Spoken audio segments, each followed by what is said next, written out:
జై శ్రీరామ్. నమస్కారం అండి. 2025 సంవత్సరం మార్చ్ 29వ తేదీ షష్టగ్రహ కూటమి ఏర్పడబోతున్నది. ఈ షష్టగ్రహ కూటమి వల్ల మనకి సమాజానికి ఎలా ఉండబోతున్నది, మరియు ద్వాదశ రాశుల వాళ్ళకి ఎలా ఉంటుంది అని తెలుసుకునే ప్రయత్నం చేద్దాం. ఇప్పుడు ఈ షష్టగ్రహ కూటమి ఏర్పడబోతున్నది 2025 మార్చి మాసంలో 29వ తేదీ. అంటే సూర్య, శని, బుధ, శుక్ర, రాహు, చంద్రులు ఈ షష్టగ్రహ కూటమి 6 గ్రహాలు కాలపురుష చక్రం నుంచి అంటే మేషరాశి నుంచి వ్యయస్థానంలో ఏర్పడబోతున్నది. 6వ స్థానంలో కేతు గ్రహం. కొద్దిగా స్కిన్ రిలేటెడ్ ఇష్యూస్ ఎక్కువ రావడానికి అవకాశాలు ఎక్కువగా ఉంటాయి. తర్వాత కాలపురుష చక్రం నుంచి అంటే మేషరాశి నుంచి ఎన్నో స్థానంలో 6 గ్రహాలు కలుస్తున్నారు? 12వ స్థానంలో. నిద్రాహీనత కనిపిస్తూ ఉంటుంది జనాల్లో, అంటే ప్రజల్లో నిద్రాభంగము, కంటికి సంబంధించిన ఏదైనా ఇన్ఫెక్షన్ లాంటిది క్రియేట్ అవ్వడానికి అవకాశాలు ఉంటాయి. కంటికి సంబంధించిన వ్యాధులు ఒక వైరస్ లాగా ఏదైనా స్ప్రెడ్ అవ్వడానికి కూడా చిన్న ఛాన్సెస్ ఉంటుంది. అంటే మనకు ఆల్రెడీ వస్తూ ఉంటుంది. కంటికి వస్తే అద్దాలు పెట్టుకుంటాము, అది వైరస్ లాగా ఎవరికైతే కంటికి ఇబ్బందులు ఫేస్ చేస్తూ ఉంటారో ఆ కన్నుని ఇంకొకరు బాగున్న వ్యక్తి చూస్తే వాళ్ళకు కూడా వైరస్ లాంటిది మనకి స్ప్రెడ్ అవుతుంది. అలా కంటికి సంబంధించిన ఇబ్బందులు ఎక్కువ ఫేస్ చేయవలసిన ప్రమేయం కూడా వస్తుంది. కొంచెం జల ప్రళయాలు అంటే ఇక్కడ అవ్వడానికి అవకాశాలు ఎక్కువగా ఉంటాయి. ఎందుకంటే జలతత్వ రాశిలో 6 గ్రహాలు మనకి కలుస్తున్నారు. చంద్రుడు కూడా అక్కడే ఉంటున్నాడు.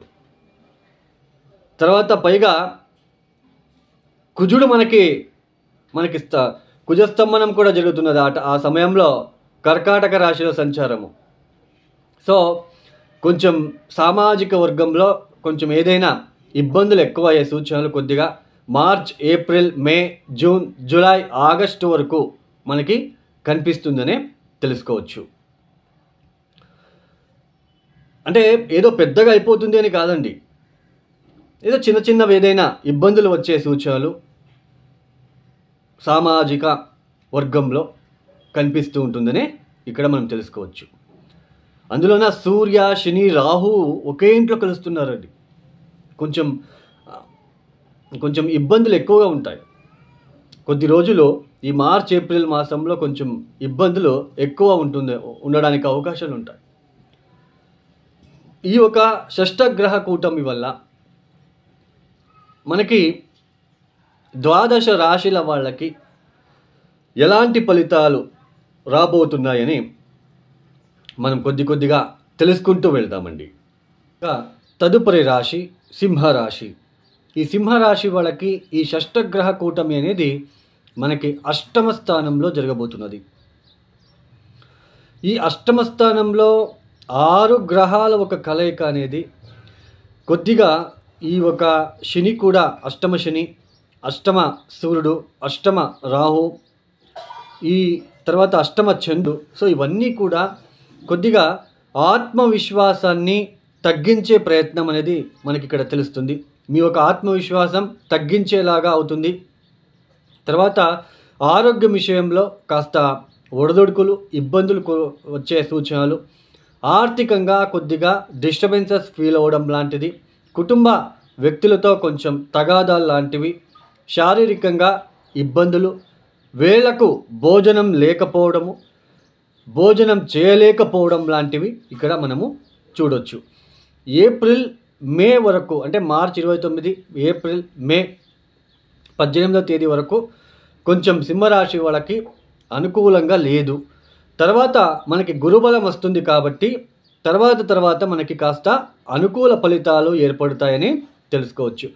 ముఖ్యంగా స్టమక్ రిలేటెడ్, తర్వాత నోటికి సంబంధించిన విషయంలో, పంటికి సంబంధించిన విషయంలో ఈ విషయంలో ఇబ్బందులు, తర్వాత మీ పైన కొన్ని అపవాదాలు వచ్చే సూచనలు కూడా ఇక్కడ కనిపిస్తున్నాయని తెలుసుకోవచ్చు. మొత్తానికి ఈ 2 మాసాలు మాత్రమే సింహరాశి వాళ్ళు కాస్త జాగ్రత్తగా ఉండండి. మే 18వ తేదీ తర్వాత మనకి సంపూర్ణమైన గురుబలం వస్తుంది. May, June, July, August, September, October ఇన్ని మాసాలు కూడా మీకు చాలా అద్భుతమైన ఫలితాలు వస్తాయి. అందుకే ఇక్కడ ఎందుకంటే అష్టమ స్థానంలో శని వచ్చినప్పుడు అదే సమయంలోనే మే నుంచి మనకి ఈ సింహరాశి వాళ్ళకి గురుబలం కూడా వస్తుంది. అంటే ఇక్కడ మీనింగ్ ఏంటి? అష్టమ స్థానంలో ఉంటున్న శని వలన ఇబ్బందులు వచ్చినా ఈ గురుబలం వస్తుంది కాబట్టి పెద్దగా అవి మనకి ఫీల్ కాలేరు మీరు. అష్టమ శని ఒక ఇంపాక్ట్ని మీకు ఆ ఒక ఫీల్ అనేది కనిపించదు. ఎందుకంటే గురుబలం ఉంటుంది, సేవ్ అవుతూ వెళ్తారు. బట్ 2026 కొద్దిగా ఇబ్బందులు తప్పవు సింహరాశి వాళ్ళకి. ఈ ఒక షష్టగ్రహ కూటమి ఏదైతే ఉందో అష్టమ స్థానంలో సంచారము కొద్దిగా డిస్టర్బెన్సెస్ అనేది ఉంటుంది. మీ కాన్ఫిడెన్స్ లెవెల్ తగ్గిపోతుంది ఈ ఒక సమయంలోనే తెలుసుకోవచ్చు. Main bone related, back related ఇలాంటివి ఎక్కువ ఇబ్బందులు పడడానికి కూడా అవకాశాలు ఉంటాయి.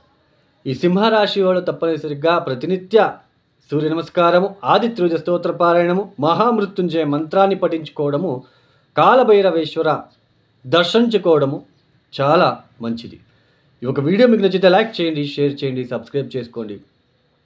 సర్వే జనో సుఖినో భవంతు. ధన్యవాదములు. జై శ్రీరామ్. ఇక్కడ చాలా వరకు చూస్తున్నాం, చాలామంది అంటే కొంతమంది కామెంట్స్ చేస్తూ ఉంటారు, ఒకరు ఒకలాగా చెప్తూ వస్తున్నారు. అంటే ఒక జ్యోతిష్కుడేమో బాగుందంటాడు, ఒక జ్యోతిష్కుడేమో బాగాలేదంటున్నాడు. ఇలాంటి కన్ఫ్యూజన్ ఎక్కువ ఏర్పడబోతున్నది మన ప్రజలకు. ఇక్కడ ఒక చిన్న లాజిక్ అండి. మనకి స్వజాతకం అనేది ఉంటుంది. మనం పుట్టిన టైంకి మనం ఏ లగ్నంలో పుట్టాము, ఏ రాశిలో పుట్టాము, రాశి అంటే ఏంటి, ముఖ్యంగా రాశి ఫలితాలని ఎక్కువ మీరు థింక్ చేస్తూ ఉన్నారు. రాశి ఫలితాలు అంటే రాశి అంటే ఏంటి తెలుసా? మన మనస్సు. ఇప్పుడు మన మనస్సులో ఏదో ఒకటి అనుకుంటాం. రాత్రి పడుకునేటప్పుడు రేపు సాయంత్రం లోపు నేను ఆఫీసులో ఇంతవరకు చేయాలి అని మీరు మనసులో వచ్చేస్తుంది. ఓకే, ఉదయాన్నే మీరు ఆఫీస్కి బయలుదేరుతారు. ఆ రోజు ఎప్పుడైతే మీరు రాత్రిపూట అనుకొని ఉంటారో సాయంత్రం లోపల అన్ని పనులు నేను మ్యాక్సిమం చేయాలని, ఆ పనుల్లో మీరు ఎంతవరకు సక్సెస్ అవుతారు అనేది లగ్నం. ఇదే అండి లగ్నం అంటే. రాశి అంటే జస్ట్ మనస్సు లేదు అనుకుంటారు, అది కరెక్ట్గా మీరు కార్యరూపంలో చేయాలి కదా. దాన్ని ఎంతవరకు మీరు సక్సెస్ చేస్తారు అనేది లగ్నం ఇంపార్టెంట్. లగ్నం చూపిస్తుంది. అంటే దశాభుక్తిలో మనకి మంచి దశాభుక్తులు జరుగుతూ ఉంటే మీరు అనుకున్నట్టుగానే, మీ మనసులో వచ్చినట్టుగానే మీరు చేసేస్తారు.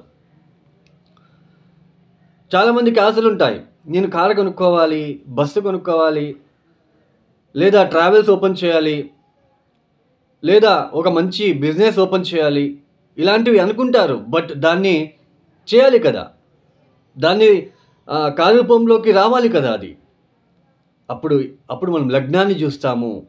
అంటే ఆ లగ్నం నుంచి ఏ గ్రహాలు ఎక్కడెక్కడ ఉన్నాయి, ఏ దశాభుక్తి జరుగుతుంది, సో ఆ దశాభుక్తి వీళ్ళకి యోగిస్తుందా, సో ఆ దశాభుక్తి వచ్చినప్పుడు ఏ పరిహారాలు చేసుకోవాలి. Simple remedies, thousands of simple remedies ఉన్నాయి. కానీ ఇప్పుడున్న ప్రజలకు ఎలా ఉంటుందంటే ఆ థౌజండ్స్ ఆఫ్ సింపుల్ రెమెడీస్, ఇప్పుడు సింపుల్ రెమెడీస్ అంటే ఏంటి? ఒక చిన్న ఎగ్జాంపుల్ చెప్తాను. కుజుడు ఇబ్బంది పెడుతూ ఉన్నప్పుడు ఈ సాంసారిక విషయంలో ఇబ్బందులు ఉంటాయి. కుజుడే మెయిన్ మాంగళ్యకారకుడు. మనకి భార్యాభర్తల మధ్య సరైన పొంతన లేకుండా ఇబ్బందులు చాలా అనుభవిస్తూ ఉంటాము. మెయిన్ కుజుడు. ఇలా కుజుడుతో ఇబ్బంది పెడుతున్నప్పుడు ఒక 11 మంగళవారాలు కందిపప్పుతో చేసిన బొబ్బట్లని సుబ్రహ్మణ్య స్వామి ఆలయానికి వెళ్ళి నమస్కారం చేసి మీ మనసులో ఉన్న చిన్న కోరికలను, అదేదైతే మీరు ఇబ్బందులు పడుతున్నారో చెప్పుకొని, కుజగ్రహ దోష నివారణ వలని మొక్కుకొని మీరు ఆ కందిపప్పుతో చేసిన బొబ్బట్లని నలుగురికి తినిపించండి, పెట్టండి వాళ్ళు తినడానికి. లేదా ఆవులకి తినిపించండి, ఎద్దులకి తినిపించండి. రోడ్ సైడ్ ఉంటున్న ఎద్దులు, ఆవులు రోడ్ సైడ్ సిటీలో అవి పేపర్లు అవి ఇవి తినుకుంటూ వెళ్తూ ఉంటాయి. సో అలాంటి ఆవులకి, ఎద్దులకి తినిపించండి. ఆ గ్రహ నెగిటివ్ ఇంపాక్ట్ ఖచ్చితంగా తగ్గుతుంది. ఒక చిన్న ఎగ్జాంపుల్ చెప్పారు, థౌజండ్స్ ఆఫ్ రెమెడీస్ ఉన్నాయి. సో అలాంటి థౌజండ్స్ ఆఫ్ రెమెడీస్ కాకుండా ఇప్పుడున్న ప్రజలకు ఎలా అంటే ఒక చిన్న హోమం చేయించగానే మనకు ఆ నెగిటివ్ ఇంపాక్ట్ తగ్గాలి, ఇలాంటి ఆలోచనలు ఎక్కువగా ఉంటాయండి. అలా జరగదు కదా. మీరే ఆలోచించండి.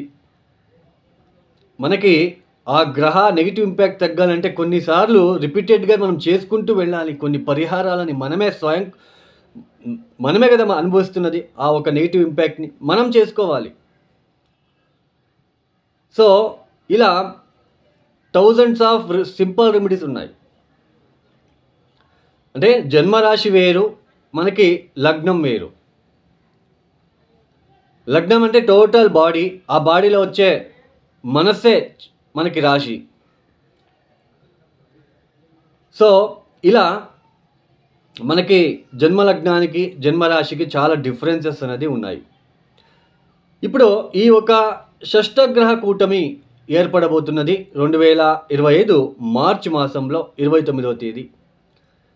అంటే సూర్య, శని, బుధ, శుక్ర, రాహు, చంద్రులు, ఈ షష్టగ్రహ కూటమి 6 గ్రహాలు కాలపురుష చక్రం నుంచి అంటే మేషరాశి నుంచి వ్యయస్థానంలో ఏర్పడబోతున్నది.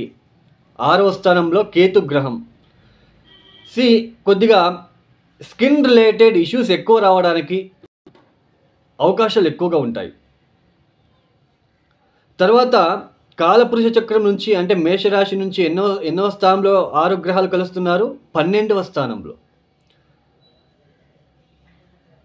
నిద్రాహీనత కనిపిస్తూ ఉంటుంది జనాల్లో, అంటే ప్రజల్లో నిద్రాభంగము, కంటికి సంబంధించిన ఏదైనా ఇన్ఫెక్షన్ లాంటిది క్రియేట్ అవ్వడానికి అవకాశాలు ఉంటాయి. కంటికి సంబంధించిన వ్యాధులు ఒక వైరస్ లాగా ఏదైనా స్ప్రెడ్ అవ్వడానికి కూడా చిన్న ఛాన్సెస్ ఉంటుంది. అంటే మనకు ఆల్రెడీ వస్తూ ఉంటుంది. కంటికి వస్తే అద్దాలు పెట్టుకుంటాము, అది వైరస్ లాగా ఆ కన్ను ఎవరికైతే కంటికి ఇబ్బందులు ఫేస్ చేస్తూ ఉంటారో ఆ కన్నుని ఇంకొకరు బాగున్న వ్యక్తి చూస్తే వాళ్ళకు కూడా వైరస్ లాంటిది మనకి స్ప్రెడ్ అవుతుంది. అలా కంటికి సంబంధించిన ఇబ్బందులు ఎక్కువ ఫేస్ చేయవలసిన ప్రమేయం కూడా వస్తుంది. కొంచెం జల ప్రళయాలు అంటే ఇక్కడ అవ్వడానికి అవకాశాలు ఎక్కువగా ఉంటాయి. ఎందుకంటే జలతత్వ రాశిలో 6 గ్రహాలు మనకి కలుస్తున్నారు. చంద్రుడు కూడా అక్కడే ఉంటున్నాడు. తర్వాత పైగా కుజుడు మనకి కుజస్తంభనం కూడా జరుగుతున్నది ఆ సమయంలో కర్కాటక రాశిలో సంచారము. సో కొంచెం సామాజిక వర్గంలో కొంచెం ఏదైనా ఇబ్బందులు ఎక్కువ అయ్యే సూచనలు కొద్దిగా మార్చ్, ఏప్రిల్, మే, జూన్, జూలై, ఆగస్టు వరకు మనకి కనిపిస్తుందనే తెలుసుకోవచ్చు. అంటే ఏదో పెద్దగా అయిపోతుంది అని కాదండి, ఏదో చిన్నవి ఏదైనా ఇబ్బందులు వచ్చే సూచనలు సామాజిక వర్గంలో కనిపిస్తూ ఉంటుందని ఇక్కడ మనం తెలుసుకోవచ్చు. అందులోన సూర్య, శని, రాహు ఒకే ఇంట్లో కలుస్తున్నారండి. కొంచెం ఇబ్బందులు ఎక్కువగా ఉంటాయి. కొద్ది రోజులు ఈ మార్చ్, ఏప్రిల్ మాసంలో కొంచెం ఇబ్బందులు ఎక్కువ ఉండడానికి అవకాశాలు ఉంటాయి.